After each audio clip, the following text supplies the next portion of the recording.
Israel के हमले के बाद ईरान का जवाबी हमला शुरू हो चुका है। इजराइल के कई शहरों पर इस वक्त ईरान का अटैक जारी है। ईरान ने ताबड़तोड़ मिसाइलें दागना शुरू कर दी है।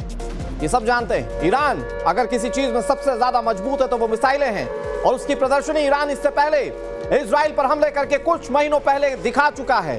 और ये सबसे लेटेस्ट तस्वीर हम आपको दिखा रहे हैं। आज इजराइल और अमेरिका की ओर से साझा ऑपरेशन ईरान पर शुरू किया गया था। उसके बाद अब बारी ईरान की, और ईरान ने कैसे हमला शुरू कर दिया है वो तस्वीर आपके सामने आ गई है। इस बीच एक और बड़ी खबर, ईरान में तबाही का वीडियो सामने आया। सबसे लेटेस्ट वीडियो हम आपको इस वक्त टीवी स्क्रीन पर दिखा रहे हैं।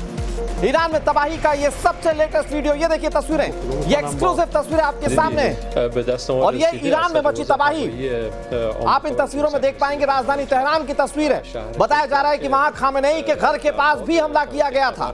ये बेहद टारगेटेड हमले थे और इसने कितना नुकसान पहुंचाया, ये तस्वीर इस वक्त टीवी स्क्रीन पर आप देख रहे हैं। ये ईरान की तस्वीर है। इससे पहले जो आप मिसाइल बरसते हुए देख रहे थे वो इजराइल की तस्वीर थी, लेकिन ईरान को वो हमले क्यों करने पड़े, ये तस्वीर आपके सामने। इजराइल और अमेरिका की ओर से साझा ऑपरेशन, उसके बाद ताबड़तोड़ जो मिसाइलें बरसाई गई थी ईरान के अंदर, ये तेहरान की तस्वीर हम आपको दिखा रहे हैं। कई बिल्डिंग्स जो है वो मलबे में तब्दील हो चुकी हैं। अभी तो ये सवाल उठाना बेईमानी है कि कितने लोगों की जान गई है, क्योंकि ताबड़तोड़ हमले हुए, और इन ताबड़तोड़ हमलों में कितना नुकसान हुआ ईरान को। ये एक और तस्वीर, ये लॉन्ग शॉट है, और इसमें आप देख रहे हैं कि कैसे जब मिसाइल ने टारगेट हिट किया तो वहां पर धुएं का गुबार उठ रहा है। ये एक और तस्वीर आपके सामने, ट्रंप और नेतन्याहू की सौगंध और ईरान पर इतना प्रचंड हमला। ये इस वक्त टीवी स्क्रीन पर आप देख रहे हैं, ये राजधानी तेहरान की तस्वीर है। और कहा जाता है कि किसी देश की अगर राजधानी तक हमले हो जाएं तो आप ये समझिए कि हमले करने वाले के मंसूबे क्या हैं, और आप ये भी समझ सकते हैं कि जिस देश पर हमला हुआ उसकी ताकत कितनी रह गई है। हालांकि ईरान अपने आप को रिवाइव करने की कोशिश जरूर करेगा, ईरान जवाब देने की कोशिश जरूर करेगा, क्योंकि इस तरह के हालात बन सकते हैं, इस बात के आकलन पहले से किए जा रहे थे। पीस टॉक हुआ कुछ दिन पहले, पीस टॉक में सहमति नहीं बन पाई, और उसके बाद अचानक आज ये तस्वीर आपके सामने, जिसमें आप देख रहे हैं कि इजराइल और अमेरिका की ओर से साझा ऑपरेशन किया गया। एक के बाद एक ईरान के कई शहरों पर ताबड़तोड़ मिसाइल बरसाए गए, और उसके बाद के हालात, ये मलबे में तब्दील पूरी बिल्डिंग आप देख रहे हैं। कई सारे ऐसे व्यवसायिक प्रतिष्ठान हैं जो कि टारगेट पर थे।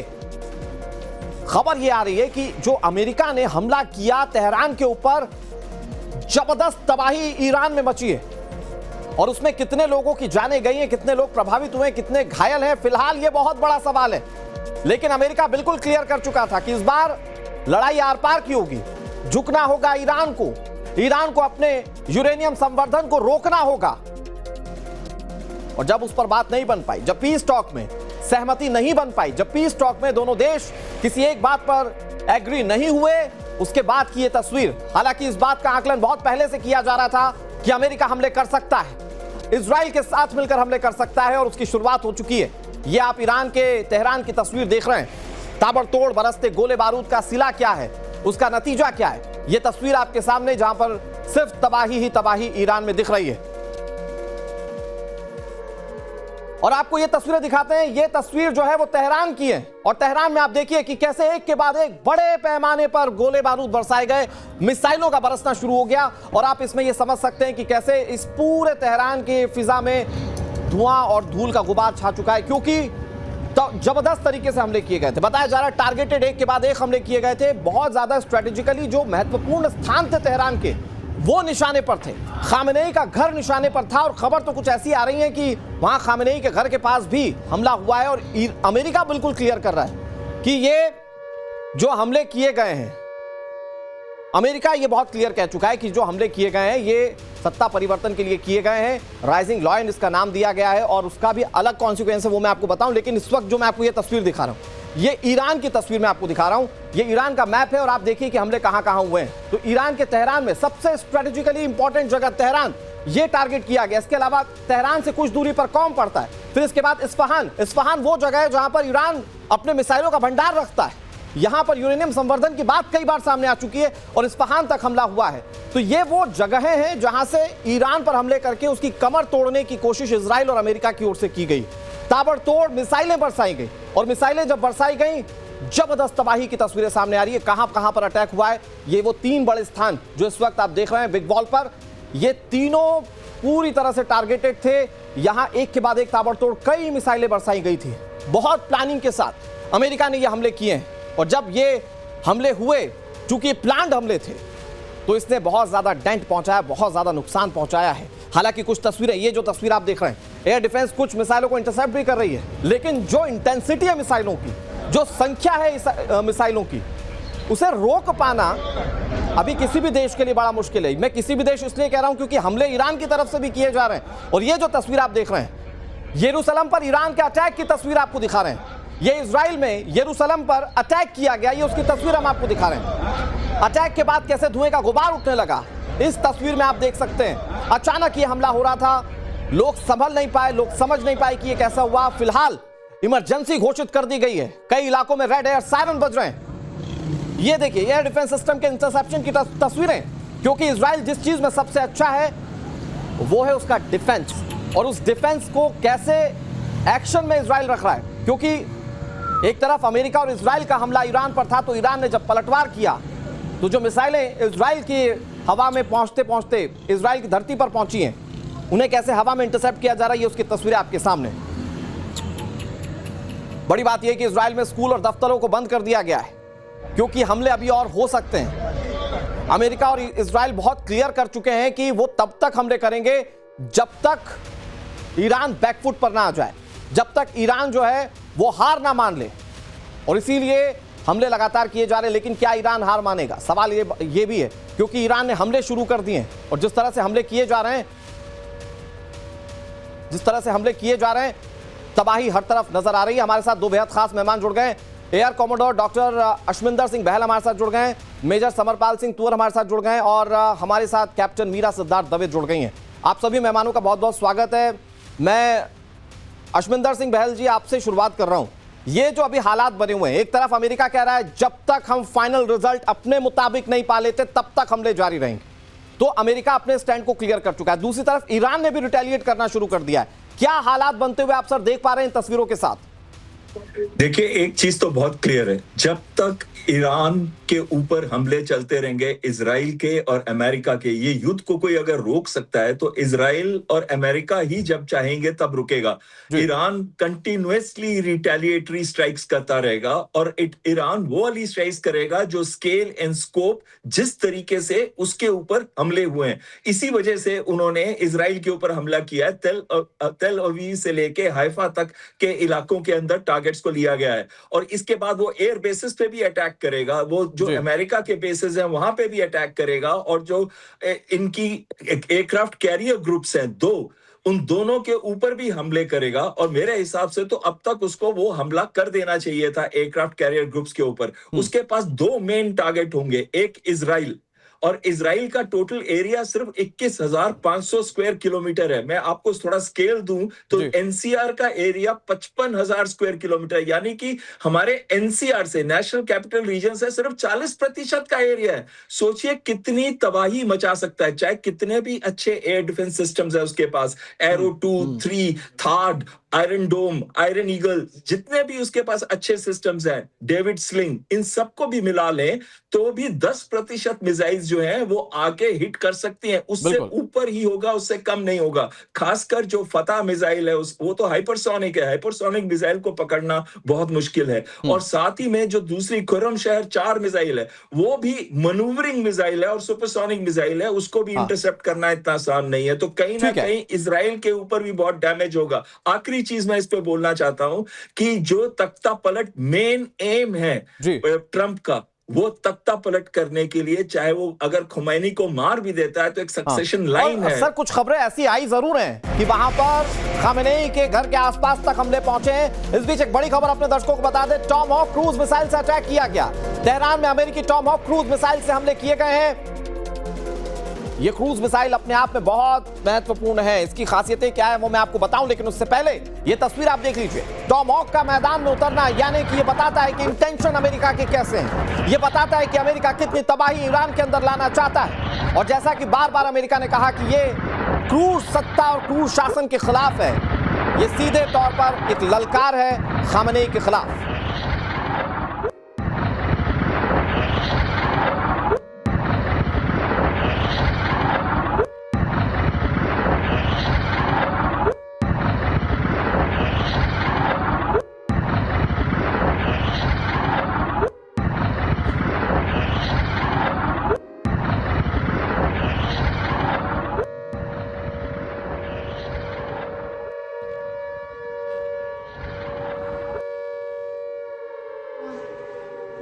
Both had cylinder.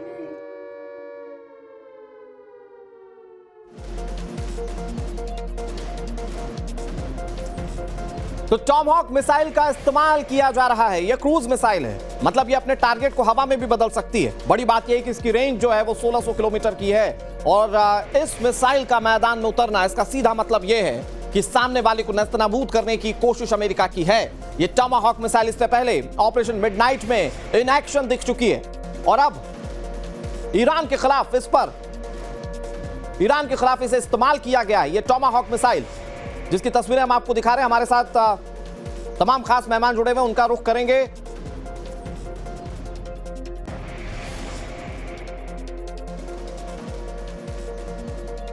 Captain Meera Siddharth हमारे साथ हैं।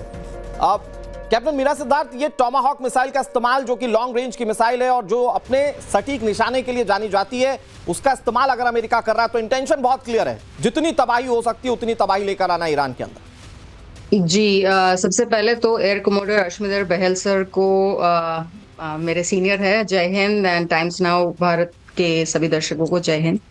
आपने बिल्कुल सही कहा और ये इंटेंशंस चाहे वो इजराइल हो या अमेरिका हो बहुत ही क्लियर थे, बहुत पहले से क्लियर थे कि ईरान को न्यूक्लियर पावर नहीं बनने देना है, चाहे वो B-2 बॉम्बर्स से अमेरिका ने इससे पहले अटैक किया हो, स्पेसिफिकली न्यूक्लियर साइट्स जहां पे प्रोबेबल न्यूक्लियर साइट्स ईरान की, या आज हो। तो इजराइल हमेशा जाना जाता है कि हमें अगर उसके अस्तित्व पे कोई भी आँच आती है, कोई भी बात आती है, तो वो इमीडिएटली रिएक्ट करेगा और इस वजह से इजराइल ने बहुत पहले से बता दिया कि ये प्रीएम्प्टिव स्ट्राइक है ईरान पे। और जब इजराइल के साथ अमेरिका जुड़ जाता है तो it is a very deadly combination, ये हम सबको अच्छी तरीके से पता है। फिर चाहे आज आप बात कर रहे हैं गाइडेड क्रूज मिसाइल्स की बात कर रहे हैं, या इवन एयरक्राफ्ट कैरियर ग्रुप जो कि कैरियर स्ट्राइक ग्रुप है उसकी बात करें, इजराइल मिलिट्री की बात करें और साथ ही में सबमरीन्स। सो ये जो एक पूरा कॉम्बिनेशन बनता है इजराइल और अमेरिका का, तो ये ईरान के लिए बहुत ही डेडली है। उसमें जब डोनाल्ड ट्रंप ये तक कह देते हैं ईरानियन सिटीजन्स को कि बहुत ही जल्द जो है आपको खमेनी से छुटकारा मिल जाएगा, and now you take over, this is your time. So things are very clear. देर किस बात की थी कि ये स्ट्राइक कब हो, वो बात की देर थी, और इस वजह से बहुत क्लियर था जब भारतीय दूतावास ने भी अपने हमारे नागरिकों को कह दिया था कि please evacuate Iran as soon as possible, और चाइना ने भी अपने सिटीजन्स को कह दिया था। एक बड़ी खबर आ गई, अपने दर्शकों को बता देते हैं। ईरानी मिसाइलों को इजराइल ने इंटरसेप्ट किया है। यरूशलेम में ईरानी मिसाइलों को इंटरसेप्ट किया गया। हालांकि बहल सर जिस तरह से बता रहे थे, स्टॉक बहुत बड़ा ईरान के पास, अगर इंटरसेप्शन होता है तो हो सकता है कि 40%, 50%, 70% तक मिसाइलों का इंटरसेप्शन हो जाए, लेकिन बाकी जो लैंड हिट करेंगी, बाकी जो टारगेट पर हिट करेंगी, वो तबाही कैसे लेकर आ सकती हैं, उसकी तस्वीरें। लेकिन ये जो तस्वीर आप देख रहे हैं, ये तेहरान में 30 जगहों पर जो धमाके हुए हैं उसकी तस्वीर है। लेकिन यरूशलेम के आसमान में ईरान की मिसाइलों को इंटरसेप्ट किया गया। बड़ी खबर ये, ईरानी मिसाइलें जो दागी गई थी ईरान की ओर से इजराइल के ऊपर, वो इंटरसेप्ट की गई हैं इजराइल के जानिब। बड़ी बात यह है कि इजराइल अपने डिफेंस सिस्टम को लेकर ही पूरी दुनिया में मशहूर है, और अब वो डिफेंस सिस्टम कितना साथ देता है इजराइल का, ये बड़ा सवाल है। क्योंकि अमेरिका पर या अमेरिका के बेसिस पर हमले करे ईरान, जो उसने अपनी मंशा पहले दिखाई थी, वो बात की बात है, लेकिन जो सबसे आसान था ईरान के लिए इस वक्त करना, वो इजराइल को टारगेट करना, और वो इजराइल को टारगेट करना ईरान ने शुरू कर दिया है। ये तस्वीरें, बहल सर, इन तस्वीरों को लेकर क्या कहेंगे? ईरान ने रिटेलिएट करना शुरू कर दिया है। क्या हम ये माने कि इस तरह के हालात के लिए ईरान तैयार था और स्ट्रेटेजिक हमले ईरान भी कर रहा है? बिल्कुल सही कह रहे हैं आप। बहल सर आपका रुख कर रहा हूं। एक और बड़ी खबर, बहरीन में अमेरिकी बेस इस वक्त टारगेट किया गया ईरान की ओर से।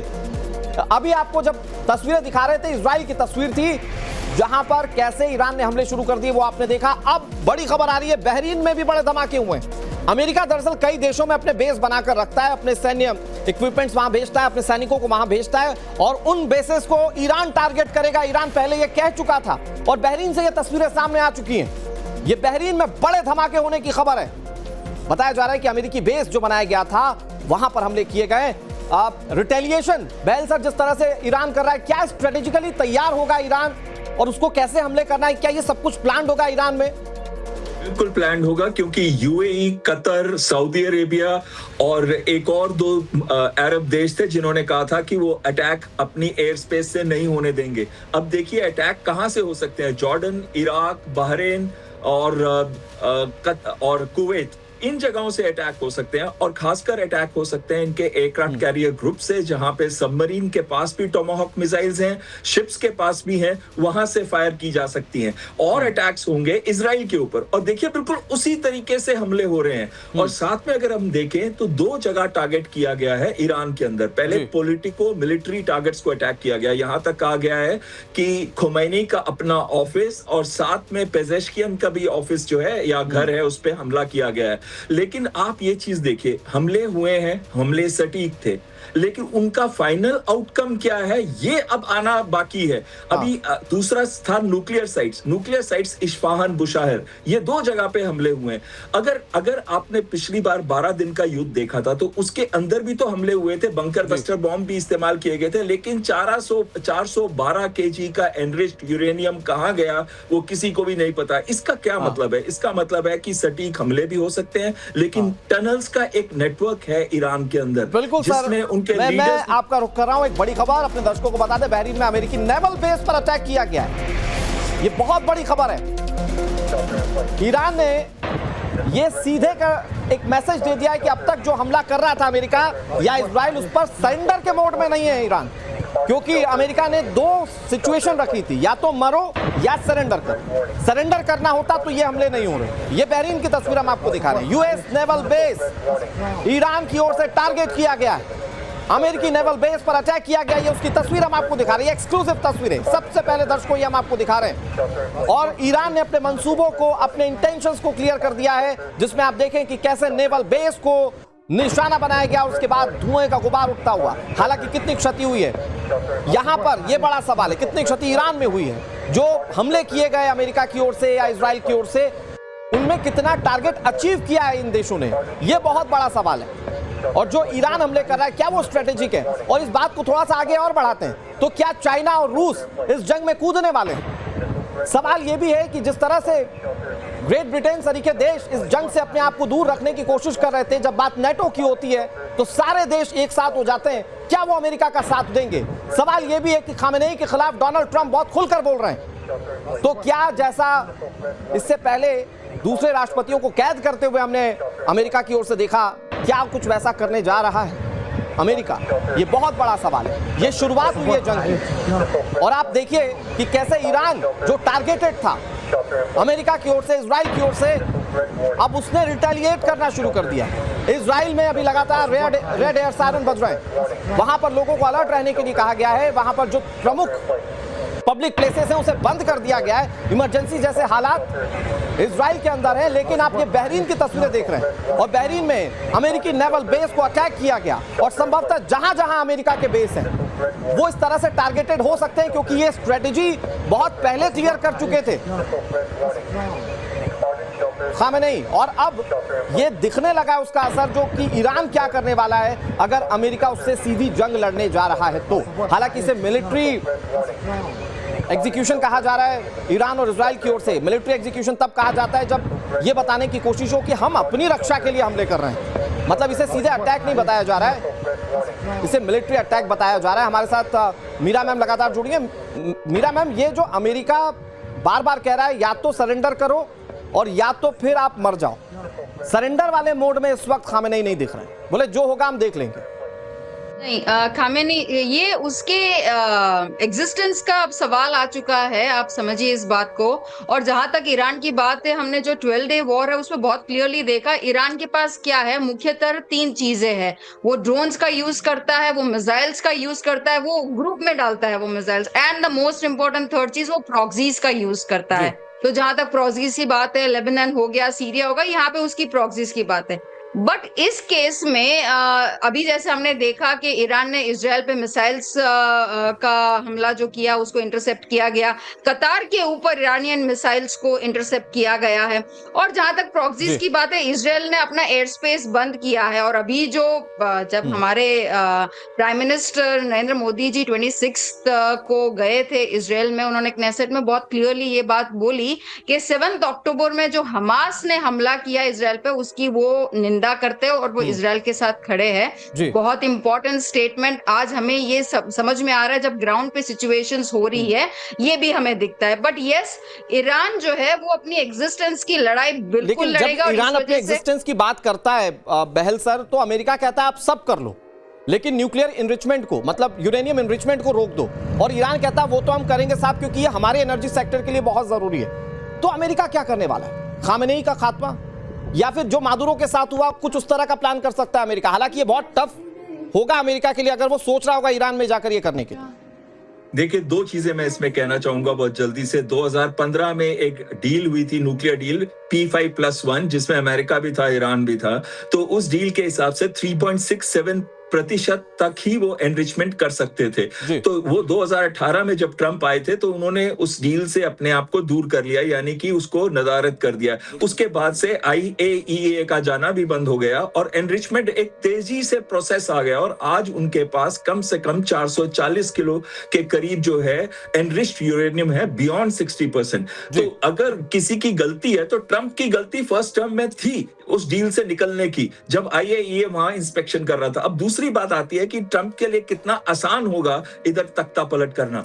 इसके लिए बिल्कुल भी आसान नहीं होगा। ये कहना, देखिए, ईरान के अंदर थियोलॉजिकल सोच है। क्यों 1979 का रेवोल्यूशन हुआ और पहलवी को भागना पड़ा?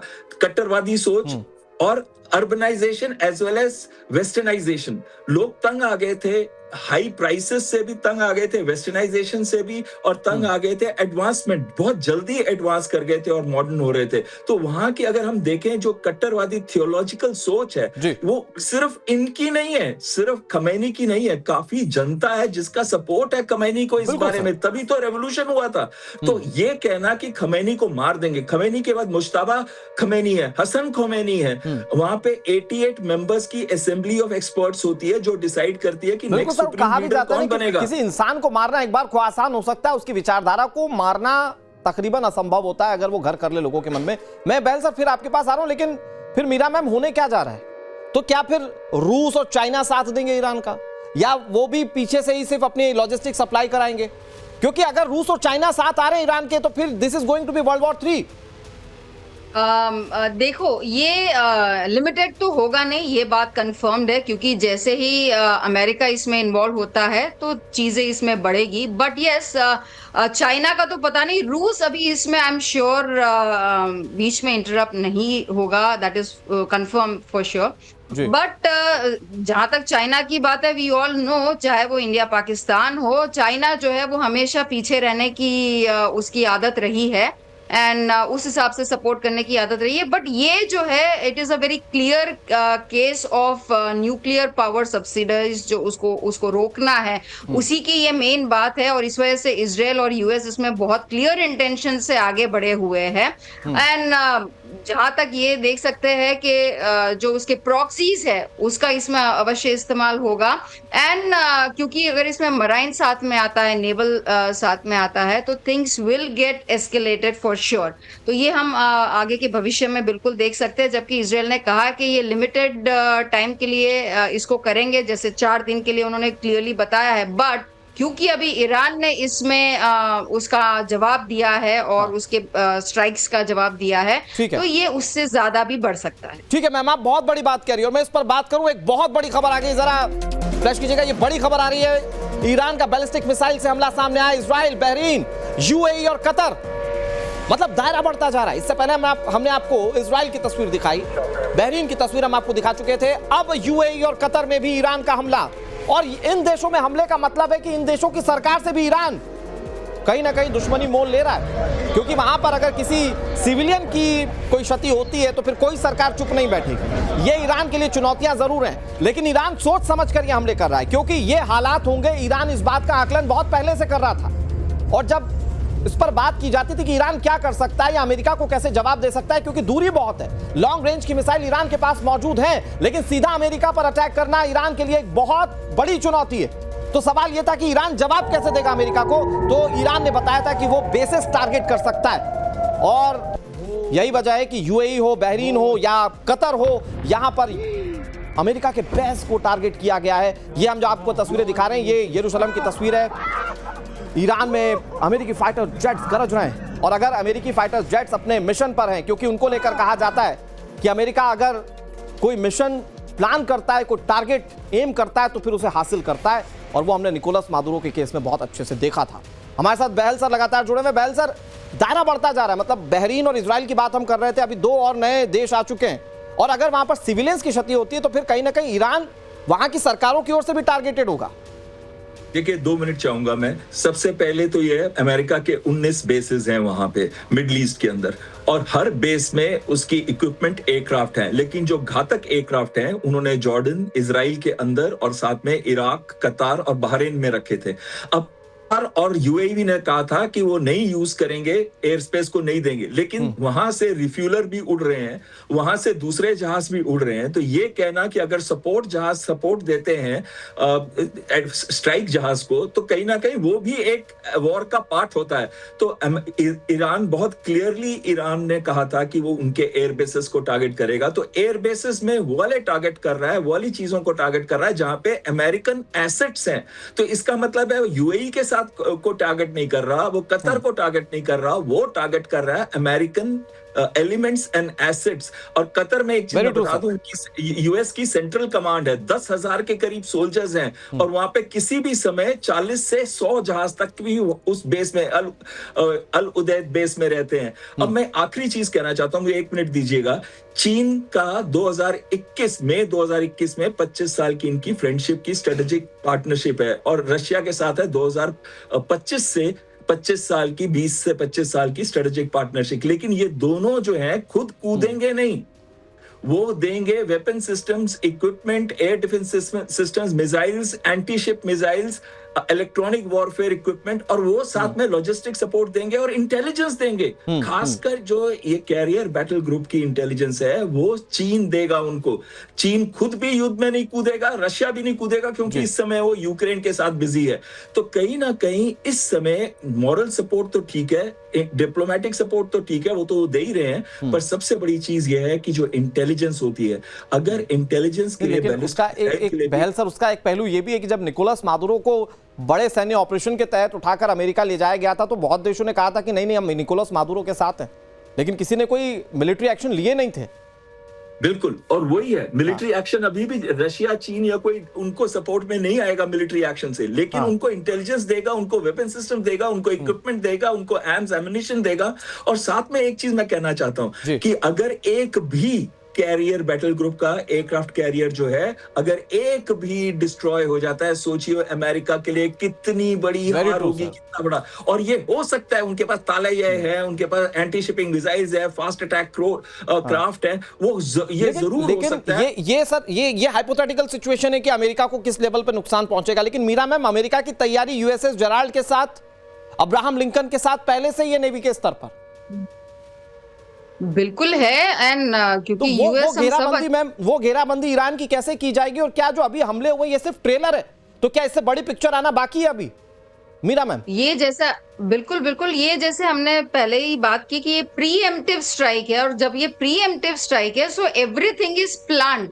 ये बहुत सही तरीके से जो है ये प्लान होता है। और जब इजराइल जैसे हमने पहले भी बात की, यूएस और ईरान का direct, it is a very far of area, तो इस वजह से जब इजराइल बीच में आता है तो ये बहुत महत्वपूर्ण हो जाता है कि चाहे वो एयर हो, चाहे वो वाटर हो या वो लैंड हो, यहाँ तीनों जगह से इस ईरान को इस हिसाब से कॉर्डन किया जा सकता है कि क्योंकि जो इसका रीजन है, जो इसका पूरा मोटिव है, वो बहुत क्लियर है कि चाहे वो खमेनी को हटाना हो या तो उसको न्यूक्लियर पावर बनने से रोकना हो, सो इट्स एब्सोल्युटली क्लियर। वो पहले ईरान के अंदर उनके अंदर गृह युद्ध करने की पहले चेष्टा की, और वो जब थोड़ा सबसाइड हुआ तो ये ग्राउंड स्ट्राइक्स हुई है, एयर स्ट्राइक्स हुई है, और ये आगे भी होगी। मैम, जब आप बात करिए, एक बड़ी खबर आ गई है, सीरिया और लेबनान में भी धमाके हुए हैं। दमिश्क और सिदोन शहर में धमाकों की आवाज सुनी गई है।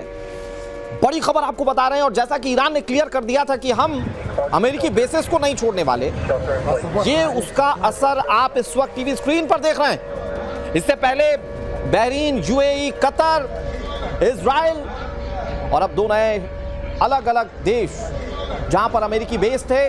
और जैसा कि बहल सर ने बताया कि बहुत सारे बेसेस यहां पर अमेरिका ने बना के रखे थे और उन बेसेस को टारगेट करना ईरान का पहले से ही लक्ष्य था। और जैसे ही आप देखिए कि हमले शुरू हुए ईरान के ऊपर, वैसे ही जवाब दिया गया इजराइल को, वैसे ही जवाब अमेरिकी बेसेस को देना शुरू हो चुके हैं। सीरिया और लेबनान, ये दो और देश हैं जहां पर अलग अलग शहरों में धमाके हुए हैं।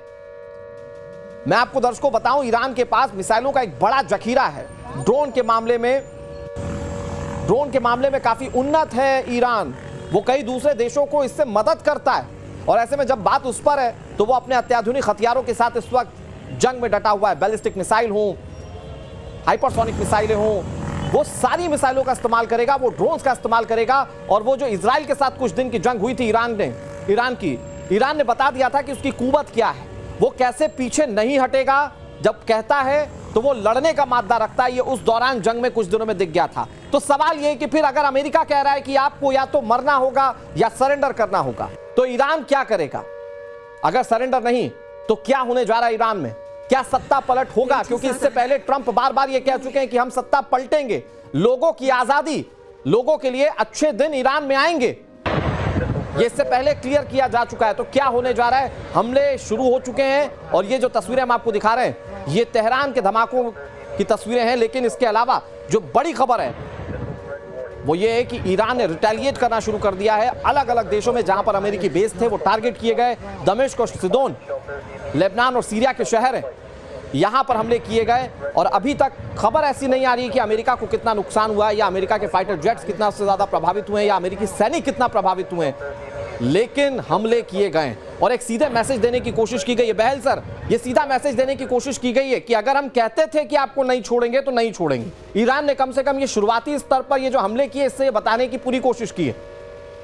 बिल्कुल सही कह रहे हैं आप, और आपने जितनी अच्छी तरीके से एक्सप्लेन किया है, तो बस उसको मैं यही कहना चाहूंगा कि जो 18 से 19 बेस हैं अमेरिका के, इजराइल है, और जो एयरक्राफ्ट कैरियर ग्रुप्स हैं, उनके ऊपर हमले जारी रहेंगे। और ईरान ने रिटेलिएट करना, और जैसे हम पहले कह रहे थे, स्केल एंड स्कोप जो है वो उतना ही रखेगा जिस हिसाब से उसके ऊपर हमले हुए हैं। लेकिन एक चीज की हमने बात नहीं की कि नतांस और जो इस्फहान और बुशार में जो हमला हुआ है, उसकी वजह से हो सकता है कि ईरान जो है वो डिमोनो पे भी हमला करे। डिमोनो इजराइल का न्यूक्लियर रिसर्च सेंटर है, तो हो सकता है आने वाले समय में एयर बेसेस जो इजराइल के हैं उनके ऊपर और डिमोनो के ऊपर करे। और आखिरी चीज मैं ये कहना चाहूंगा कि अभी जो एक पूरा का पूरा नेटवर्क है वहां पे टनल्स का, ईरान के अंदर खासकर उत्तरी एरिया में जहां पे पहाड़ हैं, और इन टनल्स के अंदर सब लोग चले जाते हैं और छुप जाते हैं बंकरों में, चाहे उनकी पॉलिटिकल लीडरशिप है या मिलिट्री लीडरशिप है।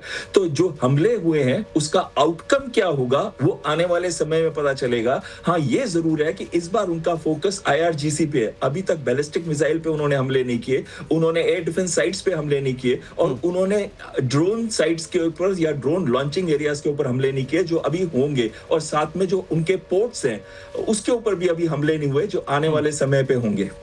सर, एक खबर और आ रही है, अभी अपुष्ट है, हुती और हिजबुल्लाह भी अटैक कर रहे हैं। क्या इसका कोई इंपैक्ट होगा? खैर, इस पर बात होगी। बहल सर, फिलहाल बहुत शुक्रिया। इन हालातों पर नजर बनी हुई है, एक एक तस्वीर आप तक पहुंचाते रहेंगे। बड़ी बात यह है कि अमेरिका बहुत खुलकर कह रहा है कि सत्ता परिवर्तन होगा। ईरान के लोगों के लिए जो अब तक ट्रेंड चलता आ रहा था, जो कट्टरपंथी सरकार चलती आ रही थी, वो दमनकारी सरकार अब एग्जिस्ट नहीं करेगी। तो फिर क्या होने जा रहा है? अमेरिका कैसे ये सब कुछ एग्जीक्यूट करेगा? हमने ये भी देखा है कि निकोलस मादुरो को उठाकर ले गए थे उनके महल से या उनके घर से। ईरान के अंदर क्या होने जा रहा है, क्या ये हमले मैसेजिंग के लिए है या फिर ये आर पार की लड़ाई, इस पर नजर बनी हुई है। एक एक तस्वीर, एक एक जानकारी आप तक पहुंचाएंगे।